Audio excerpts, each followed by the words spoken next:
Hello, my darling. So if you are a neurodivergent person and you're recovering from burnout or you're in burnout or you know somebody who's neurodivergent who's kind of like recovering from burnout or burning out or whatever, this video is for you.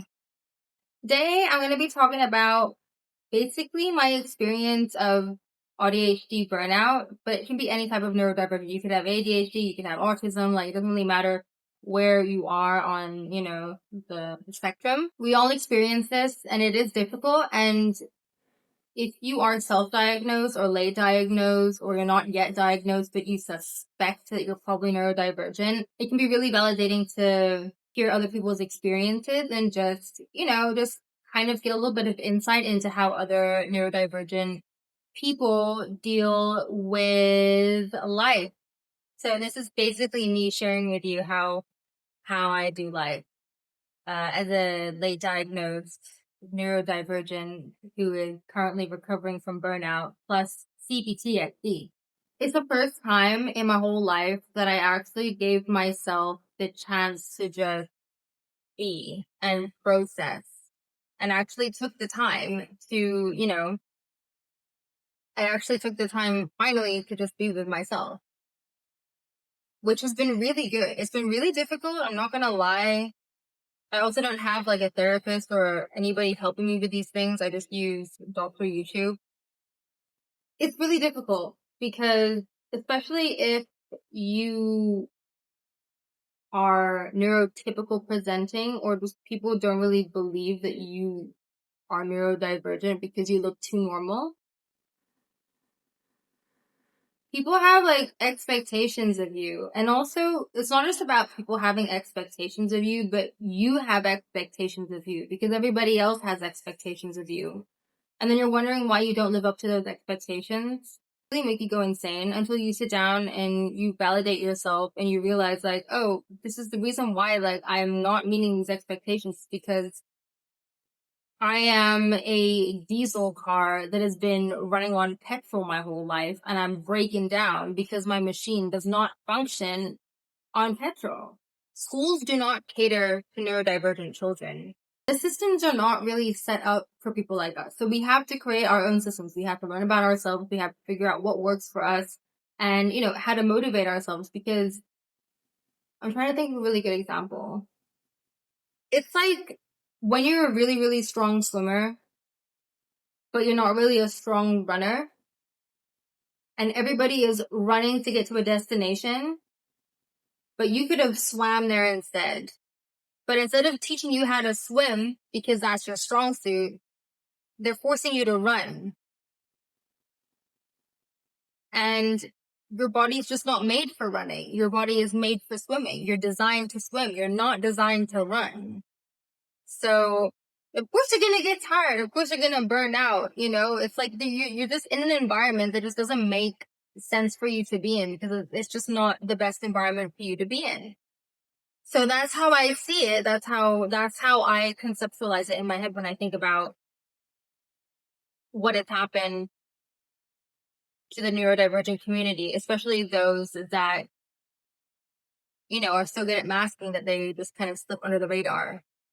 But yeah, if you need to take a break from life and burn out, you need to take a break. Like you need to be focusing on self-care. You need to be focusing on building a relationship with yourself and your needs. Like I also came from a place where I wasn't sure why I was breaking down. I'd go to work, I'd come home and I'd have a meltdown and I didn't understand why. And I was telling people around me, like, I don't know what's wrong with me. I don't know if I'm like depressed, like what's happening, but I had a really, really good day at work. I had such a good day. And then I came home and I started beating myself about all the conversations I had with people. I like had a full on meltdown. I started crying,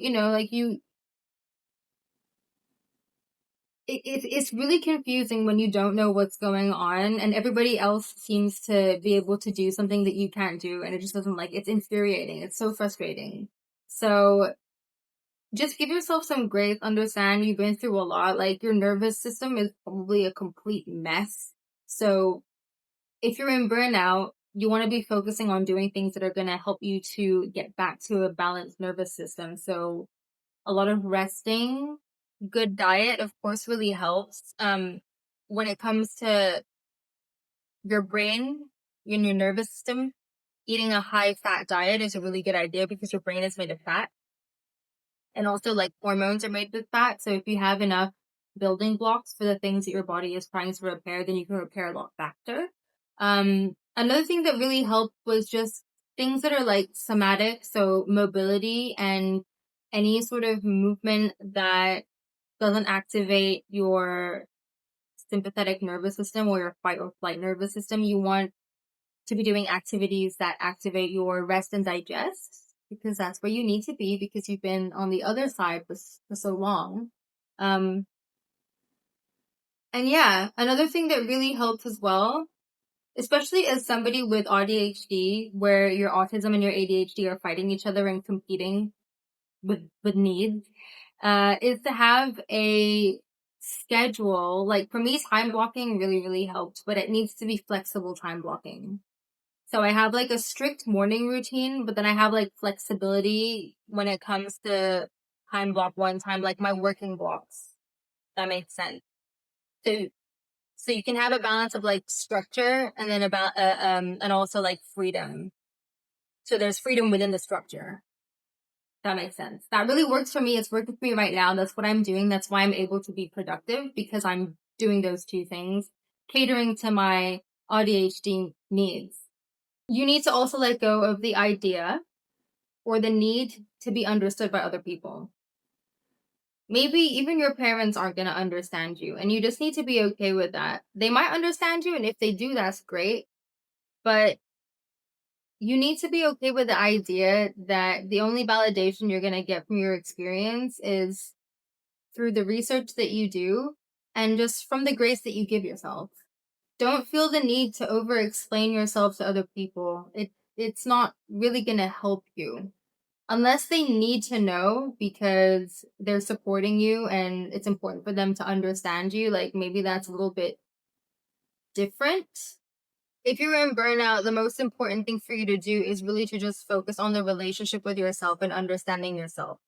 As long as you understand yourself, what you need, what works for you, and the direction that you want to be going in terms of, like your life or whatever, that's what matters right now. You don't need people to validate you.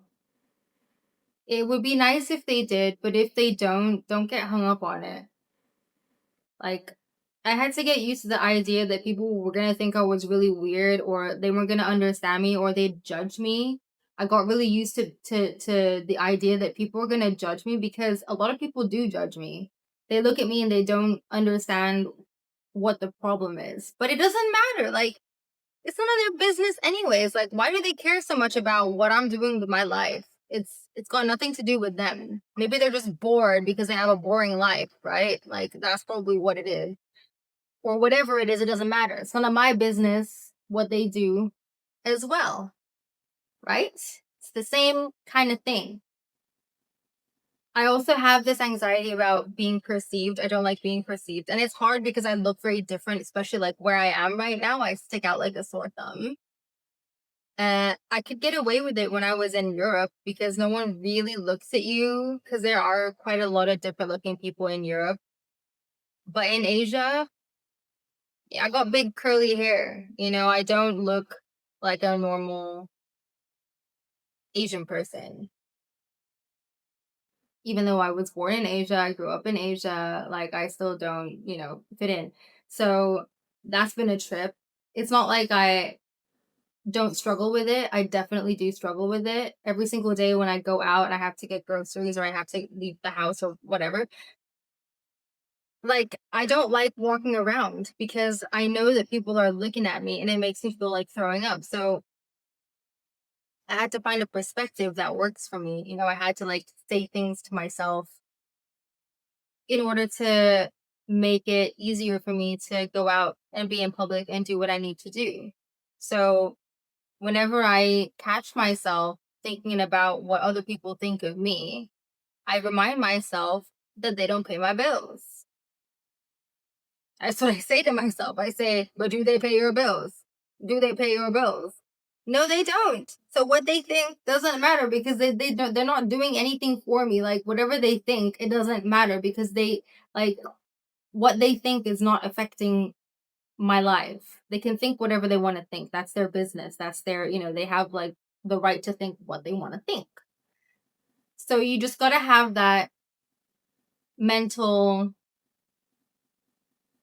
system for yourself where if you catch yourself thinking unuseful things or harmful things, you counter those thoughts by adding thoughts that give you a little bit more clarity, change your perspective so that whatever you're thinking about doesn't feel so shit, right? That's how it works. That's how it works for me. So I'm still just 1 year into my recovery. Like I know this takes people several years. So I've literally just gotten past the stage where I've been a potato living in my head for a year. I think there was one good month where every single day of the month I went to the gym, but that's 1 month in the whole year. But what I have been doing consistently is the mental work, questioning my thoughts, assessing what's working for me, noticing what doesn't work for me, and finding a way to work around it. Certain perspectives that I had that were just making my life really not enjoyable, caring about things that I didn't really need to care about, worrying about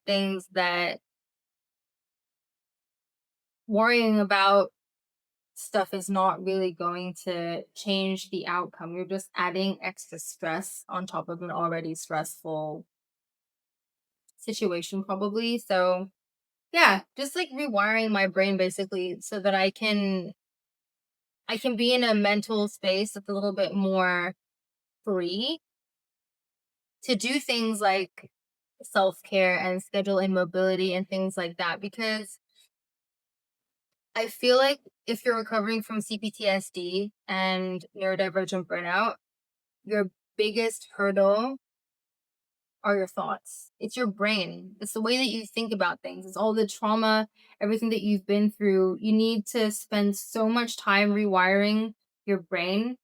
And that's what I've been doing for the past year. I've literally just been rewiring my brain, finding new perspectives, trying to heal, all of the trauma and all the bad things in my head and just adding perspective so that I can look at things from a balanced place. I don't look at things from a place of so much pain and frustration and anger anymore because I've gained perspective and found ways to understand it so I can process it. So I can, okay, I like process that situation, process that feeling, that belief. Next, right? It's kind of like that. I've been doing that. If you think about a computer, it's like you have all of these programs open. I've been going through each program. And now what I need to do is work on repairing the actual computer itself. So my body, I need to get in a better routine in terms of physical health, nutrition. If you can do that straight off the bat, that's great. If you're in a place where you don't deal with problems of like clutter, because that's actually also been my biggest issue this past year is the fact that there's just like so much clutter in my surroundings. I haven't been able to get any mental peace. But I would say getting enough sleep and eating well are the first two main priorities. After that, like movement is really good. Like if you can do walking every day, that's really good. If you can do mobility every day, that's really good. So yeah, that's all from me. I've said so much in this video. I don't even know like what I said, but I hope that you found it useful. Hit that subscribe button if you want to see more videos just like this and if you want to follow me on this recovery journey. And if you enjoy this video, like the video so I know that you like it. And I will see you in my next video. Also, if there's anything you want to ask me, drop me a comment. I'm open. Yeah. All right. Ciao.